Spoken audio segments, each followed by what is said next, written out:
नमस्कार दर्शकों, मैं आर्यश अग्निहोत्री आप सबका स्वागत करता हूं। दर्शकों, आज हम बात करेंगे तुला राशि वालों के बारे में। तुला राशि वालों के लिए राहु का असली खेल अब प्रारंभ हो रहा है। राहु महाबलवान हो रहे हैं, राहु युवराज बनने जा रहे हैं। ऐसे में तुला राशि वालों के लिए जनवरी से लेकर मई तक का समय कैसा रहने वाला है, विस्तार से जानेंगे। तो आइए जानते हैं। उससे पहले यह समझिए कि यह फलादेश चंद्र राशि पर आधारित है। नाम राशि के आधार पर भी जान सकते हैं और लग्न राशि के आधार पर भी जान सकते हैं। तो आइए जानते हैं। राहु 18 महीने के बाद राशि परिवर्तन करते हैं। एक राशि में 18 महीने तक रहते हैं, लेकिन 18 महीने में से सिर्फ 5 महीने ही राहु एक्टिव होते। 5 महीने ही राहु जो है अपना पूर्ण प्रभाव दिखाते हैं। अन्य जो महीने हैं उसमें जो है कम ज्यादा प्रभाव देखने को मिलता है। जिस प्रकार मनुष्यों की 5 अवस्था होती है, उसी प्रकार ग्रहों की भी 5 अवस्था होती है।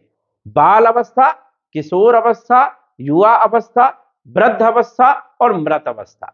इसी प्रकार ग्रहों में यदि हम देखें तो कोई भी ग्रह 0 से लेकर के यदि 6 डिग्री के मध्य में गोचर कर रहा है तो उसकी अवस्था होगी बाल अवस्था। बाल अवस्था में ग्रह जो है बहुत कम परिणाम दे पाता है। 6 डिग्री से 12 डिग्री के मध्य में कोई ग्रह गोचर करता है तो किशोर अवस्था होती है और किशोर अवस्था में थोड़े मोड़े परिणाम देखने को मिलते हैं। लेकिन 12 डिग्री से लेकर के 18 डिग्री में जो भी ग्रह गोचर करता है वो पूर्ण प्रभावी होता है, क्योंकि हर क्षेत्र के लिए वो परिपक्व होता है और फल देने में सामर्थ्यता होती है। और ये युवा अवस्था कहलाती है। 12 डिग्री से 18 डिग्री के मध्य में जब कोई ग्रह गोचर करता है तो ये युवा अवस्था होती है और इस अवस्था में 100% रिजल्ट जो है ग्रह देता है। यदि ग्रह शुभ है तो 100% शुभ रिजल्ट आपको मिलेंगे। ग्रह यदि अशुभ है तो 100% अशुभ परिणाम आपको मिलने वाले। इसके बाद वृद्ध अवस्था में भी बहुत कम परिणाम देखने को मिलते हैं और मृत अवस्था में नाम मात्र के ही परिणाम देखने को मिलते हैं। तो इन 5 अवस्थाओं में ग्रह अलग अलग परिणाम देने का काम करता है। तुला राशि वालों के लिए यदि हम बात करें तो राहु आपके पंचम भाव में 18 मई 2025 को आ गए थे और 5 दिसंबर 2026 तक आपके पंचम भाव में कुंभ राशि में ही गोचर करने वाले। राहु और केतु सदैव जो है वक्री होते हैं, उल्टा गति करते हैं।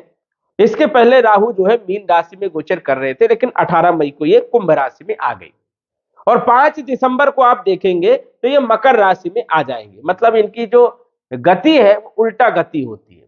अब कोई भी ग्रह 0 डिग्री के बाद 1 डिग्री में आता है, फिर 2 डिग्री में आता है, लेकिन राहु केतु 0 डिग्री से सीधे 29 डिग्री में पहुंच जाते हैं। उसके बाद 28, उसके बाद 27, 26, इस प्रकार से वो उल्टा क्रम से जो है गोचर करते हैं। अब मई के महीने में यदि हम देखें तो राहु की मृत अवस्था थी, इसलिए कोई विशेष प्रभाव देखने को नहीं मिले। मई के बाद जून जुलाई में भी यदि हम देखें तो मृत अवस्था में थे, क्योंकि ये 28-29 डिग्री में गोचर कर रहे थे। इसी प्रकार जो है यदि हम बात करें जनवरी के महीने में तो राहु जनवरी के महीने में 18 डिग्री में जो है गोचर कर रहे हैं। 17 डिग्री में गोचर करेंगे, 16 डिग्री में गोचर करेंगे और ये जो है मई तक जो है लगभग 11-12 डिग्री तक गोचर करने वाले हैं। मतलब जनवरी से लेकर के मई के महीने तक, 20 जनवरी से 15 मई तक यदि आप देखोगे तो राहु का जो गोचर होगा ये 18 डिग्री से लेकर के 12-11 डिग्री के मध्य में ही राहु का गोचर देखने को मिलेगा। और 12 डिग्री से 18 डिग्री के मध्य में जब भी कोई ग्रह गोचर करता है तो महाबलवान हो जाता है, पूर्ण प्रभावी हो जाता है, वो पूर्ण रूप से एक्टिव हो जाता है और फल देने में जो है वो अपनी क्षमता को बढ़ा देता है। यही राहु के साथ भी है कि राहु इन 5 महीनों में महाबलवान रहेंगे और अपना पूरा प्रभाव जो है इन 5 महीने में ही दिखा देंगे। अब किन क्षेत्रों पर शुभ और किन क्षेत्रों पर अशुभ प्रभाव देखने को मिलेंगे। राहु पंचम भाव के भी परिणाम देने का काम करेंगे। पंचम भाव होता है शिक्षा, विद्यार्थियों के लिए संतान का भी ये भाव है, ये लव लाइफ का भी भाव है और ये फाइनेंशियल स्थिति का भी भाव है, ये शेयर मार्केट इत्यादि का भी भाव है। तो इस भाव से राहु के क्या प्रभाव देखने को मिलेंगे। इसके बाद राहु की 3 दृष्टियां भी है गुरु के समान, 5वीं दृष्टि, 7वीं दृष्टि और 9वीं दृष्टि। गुरु 5वीं दृष्टि से भाग्य भाव को देखेगा, 7म दृष्टि से लाभ भाव को देखेगा और 9म दृष्टि से आपकी राशि लग्न भाव को देखेगा। इसलिए राहु तुला राशि वालों के लिए सबसे ज्यादा प्रभावी रहने वाला है, क्योंकि तुला राशि पर राहु का प्रभाव, क्योंकि 9म दृष्टि पड़ रही इसलिए ज्यादा रहेगी। अब राहु 5म भाव के फल देगा। 5म भाव में कुंभ राशि में बैठे तो कुंभ राशि राहु की जो है उच्च की राशि भी मानी जाती, स्वराशि भी मानी जाती। कुंभ राशि में राहु जो है अच्छा फील करता है, यहां पर बहुत अच्छे परिणाम मिलते हैं, क्योंकि कुंभ राशि जो है राहु के मित्र की राशि है, इसलिए यहां पर अच्छे परिणाम देता है। और भाव जो है ये त्रिकोण का भाव है, मतलब राशि भी अच्छी और भाव भी अच्छा, तो स्वाभाविक है कि राहु अच्छे परिणाम देने का काम करेगा। जैसे संतान पक्ष के लिए भी अच्छी स्थिति है, यहां पर शिक्षा के लिए भी यहां पर स्थिति वैसे बेहतर है, लेकिन फिर भी थोड़ा कंफ्यूज यहां पर जातक रहने वाले हैं। यहां पर थोड़ा सा ध्यान रखना है, क्योंकि कंफ्यूजन पैदा कर देता है। राहु कंफ्यूजन का कारक है, भ्रमित करने का कारक माना जाता है। लव लाइफ के लिए यदि हम देखें तो स्थिति को बेहतर बनाता है, ये एक अच्छी स्थिति मानी जाती है। 5म भाव में राहु जब गोचर करे तो लव लाइफ के लिए अच्छी स्थिति मानी जाती है। फाइनेंशियल स्थिति के लिए भी काफी हद तक यहां पर अच्छी स्थिति मानी जाती है। शेयर मार्केट इत्यादि क्षेत्रों के लिए यदि हम देखें तो राहु यहां पर बहुत ऊंचाइयों में भी या अचानक बड़े बड़े लाभ देने का काम करता है, यदि कुंडली में राहु अच्छा है तो। राहु शेयर मार्केट, जुआ, लॉटरी, सट्टा, इन सभी क्षेत्रों में अच्छे रिजल्ट देने का काम करता है। और यदि आपकी कुंडली में भी राहु 5म भाव में बैठा तो ये सबसे ज्यादा प्रभावी रहने वाला है, इस चीज का भी ध्यान रखना है। लेकिन राहु यदि आपकी कुंडली में खराब पोजीशन में बैठा है तो इन क्षेत्रों में बड़ा नुकसान भी देने का काम करेगा, यह भी आपको ध्यान रखना है। राहु जो है 5म भाव में विराजमान होता है तो पेट से जुड़ी हुई समस्या भी देने का काम करता है। पेट की कोई ना कोई समस्या, गैस, एसिडिटी, कब्ज की प्रॉब्लम, पेट में दर्द होना, पाचन तंत्र खराब होना, कई बार देखने को मिलता है कि पेट में पथरी भी हो जाती है, तो ये भी प्रॉब्लम जो है 5म भाव में राहु देने का काम करता है। 5म भाव का राहु खान पान यदि बिगड़ा हो तो हेल्थ पर विशेष प्रभाव देने का काम करता है। इसलिए तुला राशि वालों को इन 5 महीनों में खान पान पर विशेष ध्यान देना चाहिए और पेट आपका सही रहना चाहिए, उसके लिए आपको प्रयत्न करना चाहिए। साथ ही साथ देखा जाए तो फाइनेंशियल स्थिति के लिए राहु काफी हद तक यहां पर अच्छा माना जाता है, क्योंकि राहु यहां पर बैठेगा और लाभ भाव को देखेगा तो स्वाभाविक है कि लाभ देने का काम करेगा, आय में वृद्धि करने का काम करेगा। वही 5म दृष्टि भाग्य भाव में होने के कारण अचानक किस्मत को चमकाने का काम करेगा, अचानक भाग्य को बदलने का काम करेगा। यदि आपकी कुंडली में राहु सामान्य है या अच्छी स्थिति में है तो समझिए कि इन 5 महीनों में किस्मत आपकी जाग सकती है, किस्मत आपकी चमक सकती है, तो ये एक अच्छी स्थिति है। दूसरी बात, राहु गुरु को देख रहा है और गुरु राहु को देख रहा है, ये अद्भुत संयोग है, जिससे राहु के ऊपर गुरु का शुभ प्रभाव पड़ रहा है। तो ये एक अच्छी बात है कि राहु ज्यादा बुरे परिणाम नहीं दे पाएगा, चाहे कितना बुरा हो। गुरु की दृष्टि होने के कारण राहु शुभ हो जाता है, इसलिए अधिकतर आपको शुभ परिणाम देखने को मिलने वाले।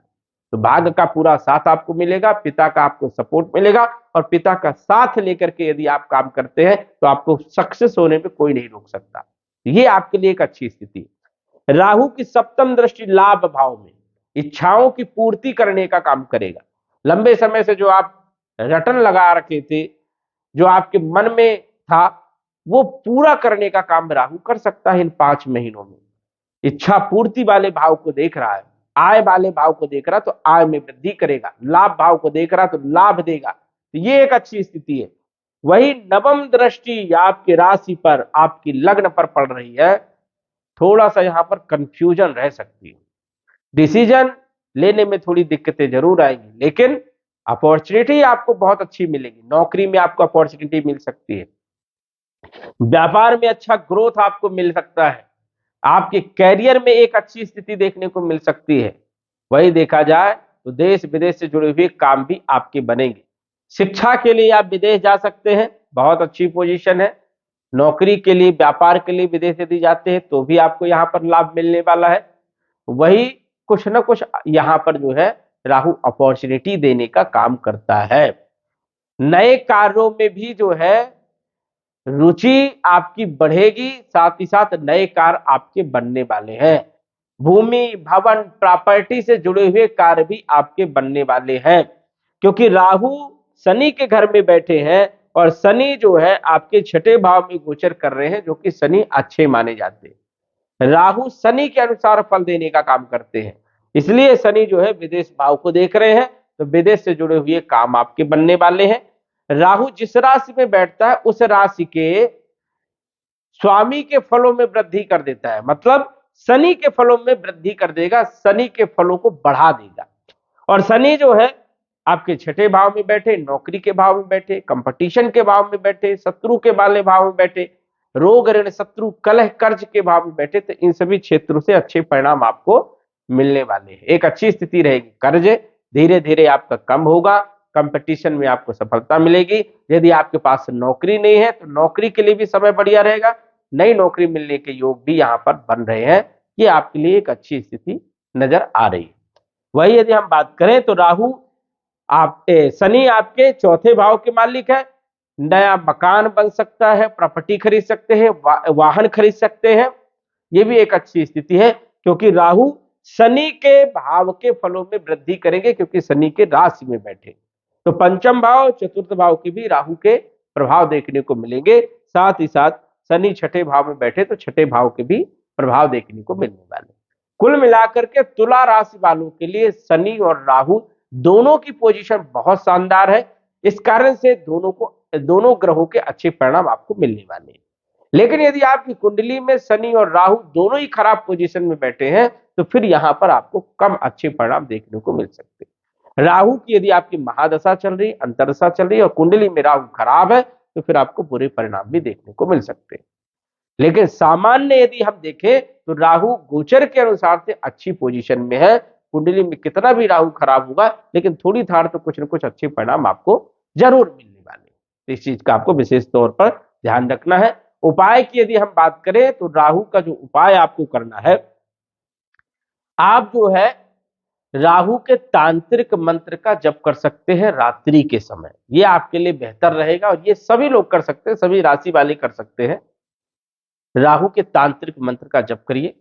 जप करने से पहले पवित्रता का ध्यान रखें, घी का दीपक जलाएं और संकल्प लेकर के, नाम गोत्र बोल करके, किस लिए आप कर रहे हैं ये बोल करके जो है जल लेकर के और संकल्प लेकर के आप शुरू करिए। रिजल्ट आपको जरूर मिलने वाले और ज्यादा से ज्यादा जप करने का प्रयास करिए।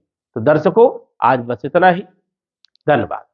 यदि आप अपनी कुंडली का विश्लेषण घर बैठे करवाना चाहते हैं तो दिए गए व्हाट्सएप नंबर से संपर्क करें।